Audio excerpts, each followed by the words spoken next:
Welcome everyone to another episode of the Khalis podcast, a platform to share the work of both aspiring and established writers, poets and artists who are passionate about preserving and furthering Sikh and Punjabi heritage and identity. So today is a really special episode because I'm joined by Harteg Singh. Now, Harteg Singh is the author of our brand new children's book called Vaheguru Everywhere. The amazing thing about Harteg is he's just turned 12, which means he started writing the book when he was 11 years old. He's just finished his primary school at the Sikh School of Leicester Falcons Primary. Harteg lives at home with his mum and his dad, and a younger brother is also in the family as well. Harteg loves reading, cycling, learning to use new gadgets, and he even likes to go back to his primary school to give presentations on various topics.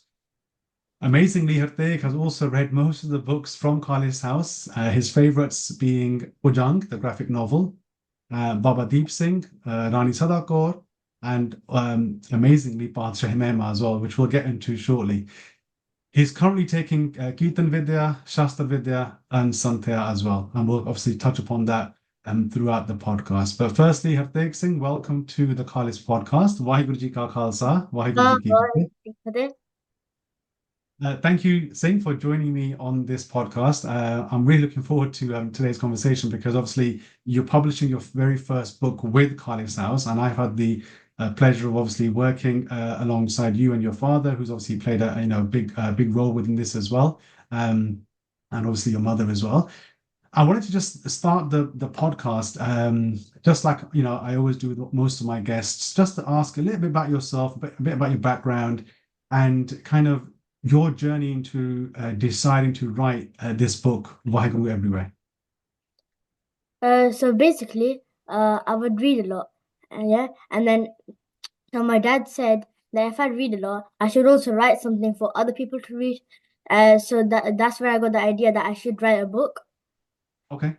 And the concept of doing a Vaheguru Simran wherever you are came when I heard the Sakhi of Sant Baba Atar Singh Ji, who went from Delhi to Nandir, and at each step they did Vaheguru, Vaheguru.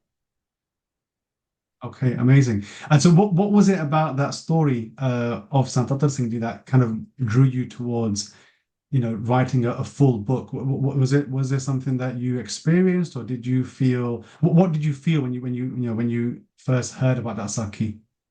It's a really great idea, and it's really important, and every Sikh should be doing it because it can help each of us go closer to Vaheguru. So I thought I should share it with everyone. Okay, amazing. So obviously you've read quite a lot of books already. Your dad has been telling me about the books you read from Khalis House. In terms of your other books that you've read, what's your earliest memory of reading a children's book? From a young age, my mom would take me to the library, and she would just get me some books to read. And some of the earliest books are I think Elmer and Stanley, like children's book. Okay, so these are books in English. Yeah. Okay, right. Okay, and you take this away from the library, you bring them home and you read them with your parents. Yeah, I would take them from the library and read them with my parents. Okay, awesome. So you've got experience of obviously reading books. Like I said at the beginning, you've just recently turned 12. And you've told us your inspiration for writing the book that you've written. How difficult was it for you, or even how easy was it for you to express this story in the form of a book? Because you're talking about something, you said there the idea, you quite like the idea of what you learned from the Sakhi of Sant Atar Singh Ji. How easy or how hard was it to express that in a story? So at the beginning, it was quite hard because it was the first time trying something new, and it would be hard to express the idea. But as we kept on doing it, it got more and more ideas came to my head, and it got much easier. Because one thing my dad would say is that there's 3 stages of completing an idea: excitement, boredom, and mastery. So excitement is at the beginning when you're really excited if you got a new idea. And boredom is when you're trying to get the idea done, but it's getting hard and you don't want to do it anymore. And then if you go past the boredom, you get to mastery, is when you finally completed it and you're happy with it. Okay, amazing. That's a really good structure for your dad for your father to have given you because I can relate to that, especially that second one, boredom. Sometimes people refer to it as like hitting a brick wall where you've had the initial idea, you've had that initial surge of energy, you've started writing the book, and then you just hit a brick wall. It's called writer's block, and then you're Yeah. trying to work out how best to continue with the story or in depending on what story you're writing. If you've got a novel, you've got different characters, working out when to bring them in. But obviously, this is a children's book. It's aimed at a younger audience. So you would have had that in mind. Did you run these ideas past anybody? Like I know you've got a younger brother, maybe your cousins. How did you decide that this is the right kind of way to take the story forward? So yeah, I would like when I would write a draft, I would get my dad and my little brother to check Okay. it, and sometimes I would also ask one of my close friends to read it and check if he thinks it's good. Okay, awesome. Another thing I wanted to ask you, I know you've had quite a big role in the actual illustration of the books because you worked with your dad with regards to writing out the brief for the illustrator. What was your main aim in creating the illustrations that we have created with the book? Sorry, could you say that again? Yeah, what in terms of the illustrations that the book has, what was your main aim? What did you want to leave the reader feeling when they saw a particular page? Because obviously you've written the story and they can read the story, I guess even without the images, but the images are quite powerful. So what was your aim with the illustrations, with the artwork? One of my main ideas was that when like a young child, like a young sick child sees in a horsing wearing the star, he looks Yeah. like, wow, I want to wear the star as well. Okay. So that's why you chose a specific style of the star as well. And I know you was quite particular about that, wasn't you? Yeah. Yeah. Okay, amazing. I know you also, I don't want to spoil it for the readers because the book will be coming out later this month on the 14th of November. But I know also in the book, you make reference to Bharat Singhs and their horses as well. Again, what was your kind of your thinking about that? Why did you feel it was so important to put that aspect in the book? I thought it was really important because you know how the old tradition of riding horses and doing like Shastra Vidya and all that, it's really important and we shouldn't forget it. Like we shouldn't just get stuck in all this new technology and forget those past things behind. That's amazing. So not only are you writing a story in terms of a book for children, but along the way you're kind of teaching the readers about our history as well, the importance of preserving our history, which I think is great. Moving on to the book itself, Harteg, what are your hopes for the book? My hopes are that whoever reads the book understands the true idea of it, which is to remember Vaheguru wherever we are, and actually tries to implement it in this life, because in this way we can all become better Sikh. Amazing. And obviously, again, I don't want to spoil it for the readers, but the book is called Vaheguru Everywhere. And what is the main shabad upon which the book is based? So the main shabad is Saas Saas Simiro Gobind, Man Atar Man Antar Ki Utarachin. Anji. Yeah, so it's like sauce with each breath. You should be doing Vaheguru Simran. Okay, amazing. And again, the character in the book, he goes through the day and trying to work out how we can do that in our day-to-day lives. How can we, jab naam with every single breath? And it's like I said, it's quite a unique way that you've been able to express how that can be done. And then you have the illustrations to supplement the story as well, which is great. And I think it's going to be really well received. How I think how important do you think it is for a sick child to see a character in a book that looks like them? Yeah, like as I said before, it's when they see the star and they see Nihal Singh wearing the star, it instills the Sikh confidence like about the Sikh group, Mhm. and they're like, I want to wear the star as well. Yeah. Okay. So confidence, and is that something you feel when you're reading a book maybe and you see a sick character? Does it give you a sense of that confidence and pride almost as well that you feel proud to be a sick? Yeah, yes. Yeah, and you want others to feel that as well. That's amazing. Um, I think earlier you mentioned about like I think you mentioned how there's different technologies, and your dad's also told me that you like learning about new gadgets.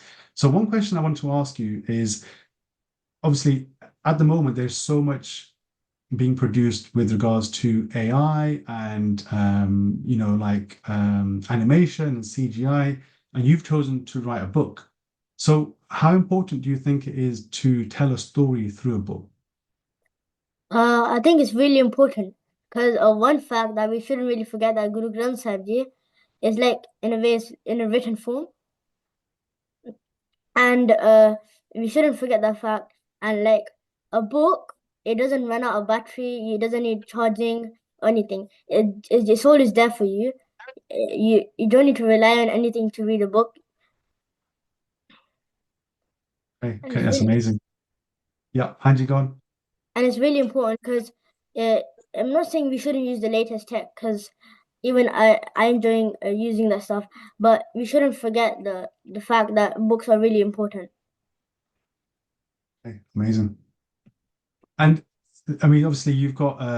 I'm sure you're excited to share the book with your friends and your cousins and people of your age, and I'm sure you're looking forward to all of that. What if some of your friends say to you, "Harteg, this is which I'm sure they will. They'll say it's an amazing book.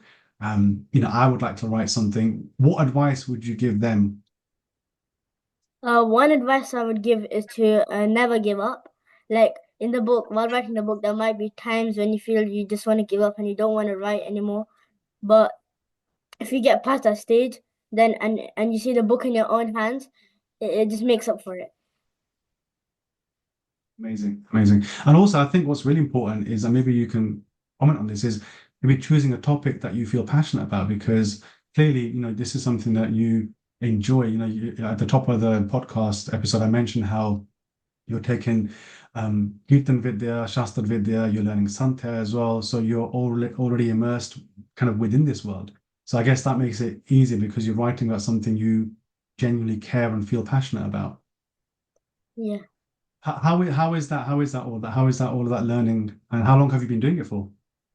So Santya, I started at Bangladesh at the age of I think around 7 to 8, and Okay. currently I'm on Maharaj Kripa on Panchakranti Oh wow. and Shastra Vidya. I think around 2 years, Okay. and I started learning. So I've been doing kirtan for since I was around 5. But I started with the Maharaj of Kirpa with Kirpa of Maharaj. I started learning Dilruba around the past year. Oh wow, you're learning Dilruba. That's amazing. That's another Puratan tradition I think that we're seeing a lot of people going towards as well. And with the Shastra Vidya, is that a local Gatkara that you're a part of? Yeah. Okay, okay, amazing. That's so good to hear.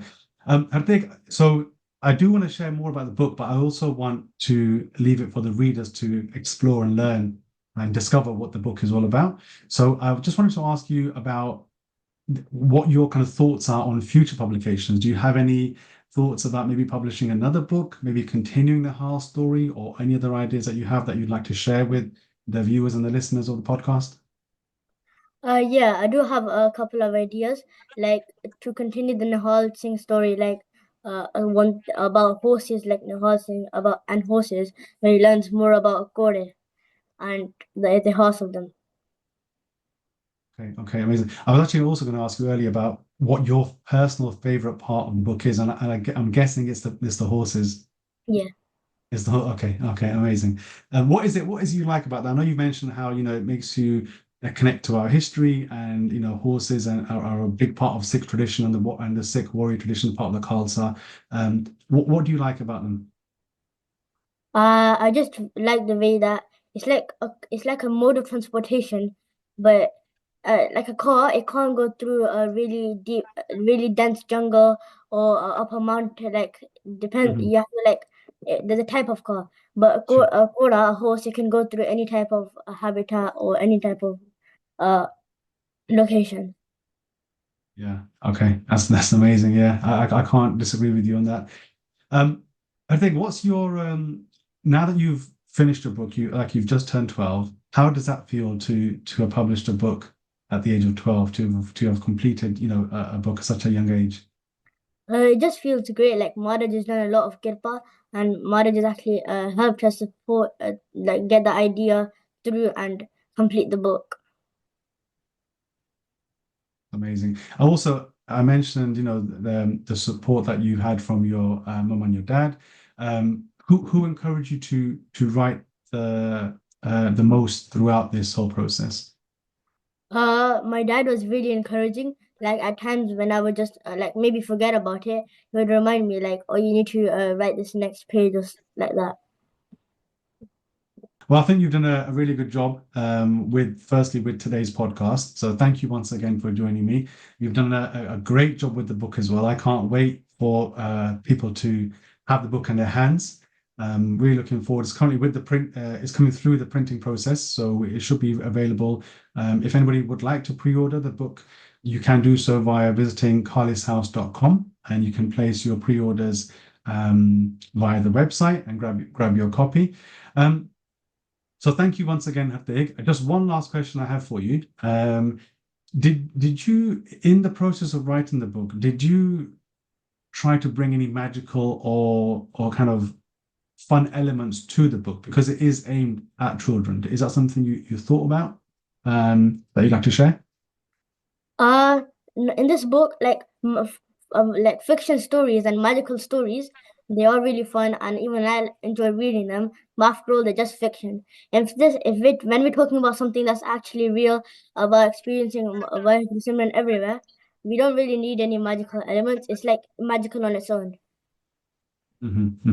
Yeah, that's beautiful. Thank you for sharing that. Okay, thanks. That's all the questions I had for you. I think again you've done a great job. Do you have any questions for me at this stage, or are you quite happy to wrap this episode up? I think it's fine. It's fine. It's fine. Okay. Right. Well, thank you once again for joining me. Okay. Waheguru Ji Ka Khalsa, Bye. Waheguru Ji Ki Fateh.